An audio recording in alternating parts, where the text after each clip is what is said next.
watching Arkansas Style on KARK.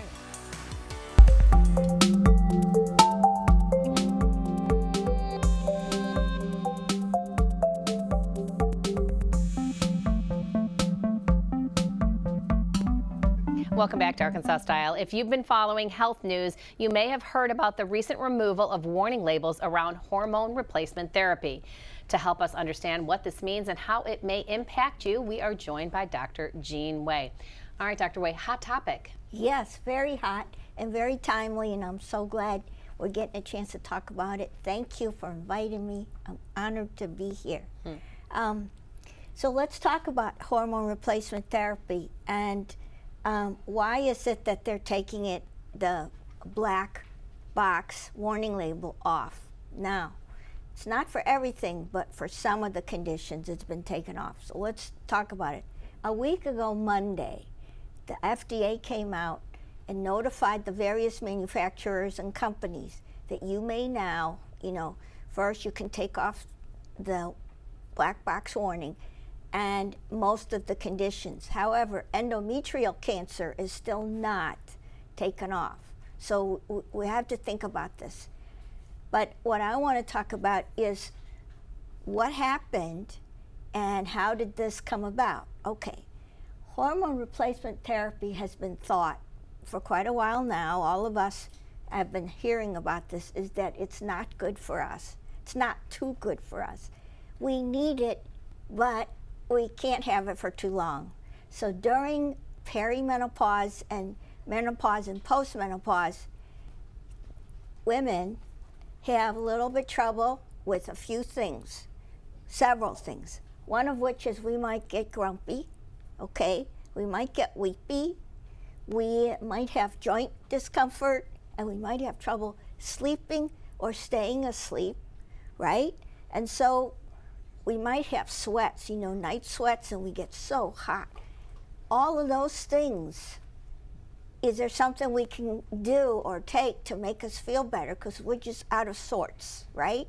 So it was thought for a while that the estrogen replacement would do the trick, and if you have an intact uterus, that you could have the estrogen plus progestin, and then you could have a cyclical routine, and then it would take care of it. The problem is there's not one size fits all. Not all of us are going to feel definitely back to ourselves, but it does help to reduce some of the symptoms. Now, since the hormone replacement therapy warning has been out there saying it could give you breast cancer, it can give you yada yada, you could die. Most women don't take it anymore. So now what we realize is that maybe we went a little bit too far in terms of warning people. Only 5% of women now take hormone replacement therapy. What? Yes. Whoa, that's really low. Perimenopause, okay? And and it helps them. So why can't we let them have it? So they came to agree that, okay, we'll take it out of the black box warning because, so let me explain. The Women's Health Initiative, some of you might remember this if you were born before the current century. It was a very, very well-planned, well-designed, multi-center study sponsored by the National Institutes of Health, and it was supposed to answer all kinds of questions, and it was for once and for all, everybody was going to say estrogen is good for you. Many of the legislators, senators, and congressmen went home. Now, before any of this even became passed by Congress, they went home and they gave it to their wives, their sisters, their daughters, everybody, because it was thought to be the best, because everybody felt better. However, then came the findings from the Women's Health Initiative study, which showed that there seemed to be an increased risk for breast cancer. Okay, so then everybody just, everybody stopped everything. And so because of that, the recommendation by your doctors kind of went away. And so now they don't take it. Most of the women don't take it. And instead, they just are grumpy and sweaty and yada yada, have trouble sleeping. So what we realize now is that in retrospect, first of all, the average age of the women who participated in the study was 63. That is probably 13 or 14 years more than the usual menopause age. Most women start to go through menopause in their very late 40s or very early 50s.